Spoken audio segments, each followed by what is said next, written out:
What is going on, folks? Hope you're having a good day today. In today's video, we are going to be breaking down for you 5 unbiased factual reasons why CRO token could potentially hit $1 sometime in 2025, maybe 2026. Now, of course, CRO token has not ever quite reached $1, but has just gotten below that, and that was the previous all-time high in the previous bull cycle. Now, if you're somebody in the crypto space that just wants to sign up and subscribe to someone that's giving you the no BS content, I'm telling you how it is. I'm not just giving you the good or the bad stuff. I'm always keeping it as unbiased as possible so you can make the best calculated decisions about what you buy, what you do, how you invest within the crypto space.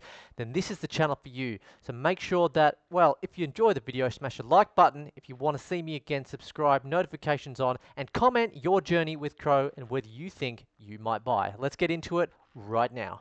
Alright, so on CoinGecko.com now, as we can see, 84.7% down from the previous all-time high, which was 96 cents, or just above 96.5 cents. And that was, of course, November 24. What a historic day it was, 2021, which was over 3 years ago. From its all-time low of just above 1 cent, we are also, important to note, up 1,120.2% according to CoinGecko.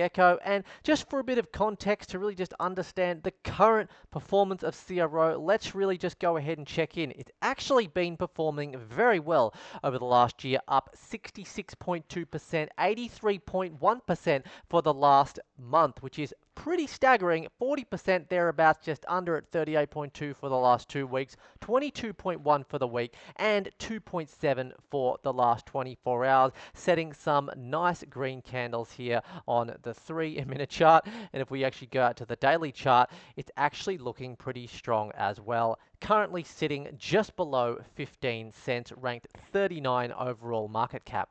Okay, now the first reason is going to be the bull market and altcoin cycle. Now, this is just a big deal, straight up.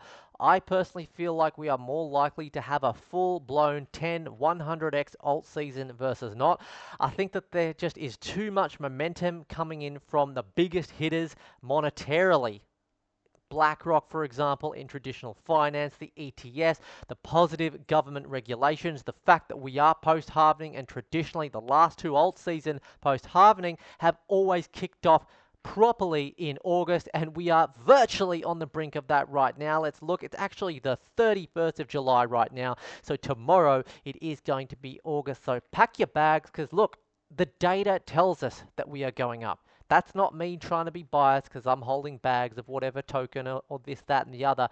The data is telling us that we are in up season right now. And you got to remember as well, historically, altcoins do outperform in late bull cycles, okay? So not always at the start of the cycle. We do need BTC dominance to continue going down. We do need Ethereum to break that $4,000 level and turn that $4,000 level into a support, and the $5,000 level, which would be a clear break of Ethereum all-time high, into a resistance level. And then if we can turn that into a support in 2025, then that's going to say a lot for what CRO could potentially do. Now, there are also some actual reference projections from StealthX.io estimating that CRO could reach up to 76 cents in 2025 and possibly even $1.59 in 2026 under continued strong conditions. And the fact of the matter is, CRO is an exchange token, so if BTC really does push on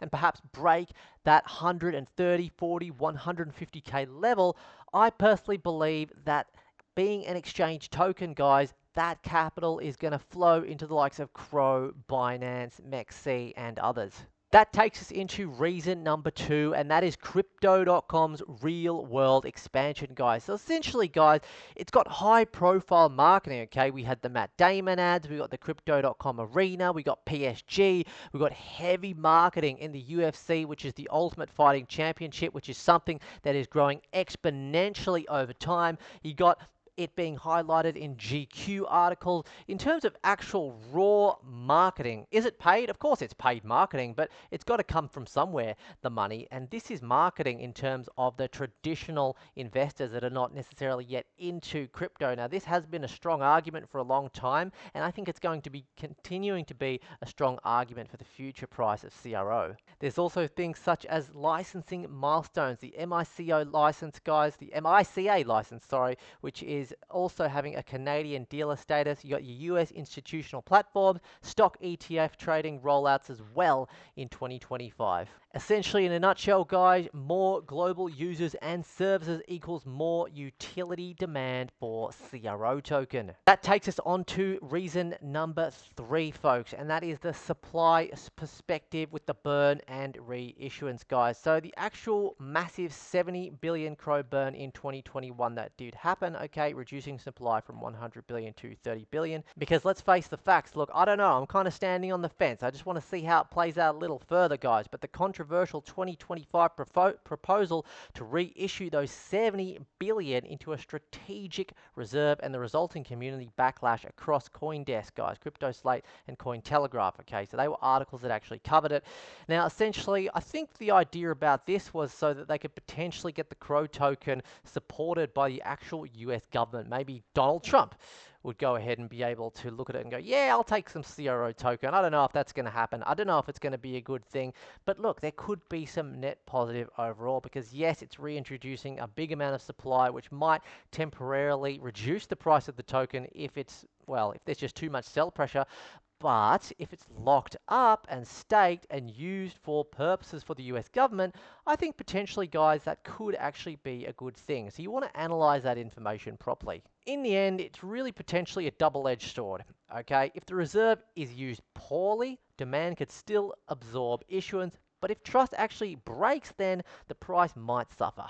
And we can see a tweet post here from Blacksea, who is a big CRO dog. Oh, yes, I know he is. Him and Crypto Kip on the Crypto Report channel.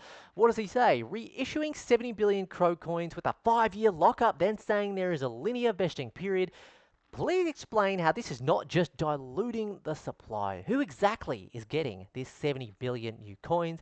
Explain why this is beneficial to the early CRO coin investors. And this is the official response. Let's have a look and see what it says. The Strategic Reserve Escrow Wallet will be subject to a new 5-year lockup on top of the 5-year lockup that has already passed since CRO's original issuance on ETH, bringing the total vesting period to 10 years. Vesting will be applied linearly every month and managed via a native Cosmos SDK vesting account mechanism on the Cronos POS chain. Technically, vesting is applied approximately 30.4 days or 26.28000 seconds. With this change, CRO emission parameters will be adjusted to ensure the validator rewards remain at the same level. Detailed technical changes and their implications are outlined in the GitHub post. Alright, and now moving on to reason 4, brand awareness and first impressions, guys. So Crypto.com's scale. We're talking 100 million plus user base, globally recognized sponsorships, arena naming rights, okay? So guys, it's a strong brand. It's equity, guys. It gives Crypto.com a durable advantage if crypto markets regain mainstream interest, which they really haven't yet. I'd say they really haven't gained mainstream interest again in 2025. I'd say we're pretty much at the start, but I reckon it's potentially going to leak into 2026, which would pretty much suggest a lot more upside. And that brings us on to the final point, point number 5, CRO utility and the Cronos ecosystem, guys. So CRO itself, the token, it's got different utility roles in different elements of the actual project itself, including things such as Visa card perks, staking for rewards, fee discounts, Cronos Chain DeFi, NFTs, and dApp integrations, guys. All of these actual CRO ecosystem integrations and the periodic burns, should they continue to do them, will increase the demand for CRO. That basically leads on to the simple fact that deeper real-world use will equal higher potential demand if adoption grows. So that's all well and good, all right? But let's just quickly touch on the risks and what could actually prevent it while we're here, okay? Let's talk about the bad case first. It would be failed tokenomics. So for example, if community mistrust grows over the reissuance of that 70 billion CRO. So if they mess that up, if it's not handled properly, maybe there's a hack and they just dump that supply of 70 billion on chain and it just totally wrecks the ecosystem, okay? So that could be something to consider. It could also be competition from other exchange tokens, such as BNB.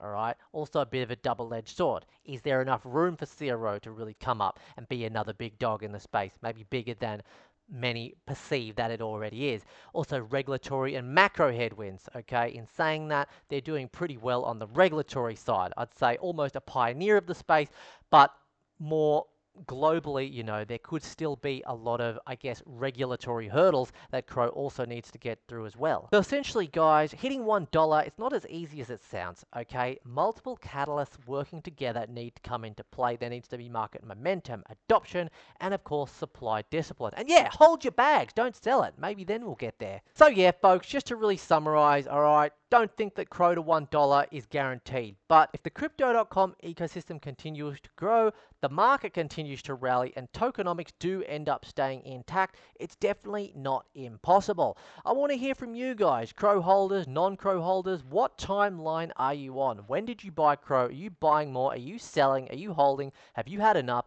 What's your thoughts, especially on the 70 billion CRO burn? And maybe do you want me to do a bit more deep dive on the specifics of that and what they've currently got planned for that heading into August 2025? Because I think that's like a pretty big deal to see the health of the CRO token going forward, guys. So make sure you subscribe, guys. Let us know, even if you don't think CRO is going to hit $1. If you like this video, do like it, notifications on, and we'll catch you in the next video.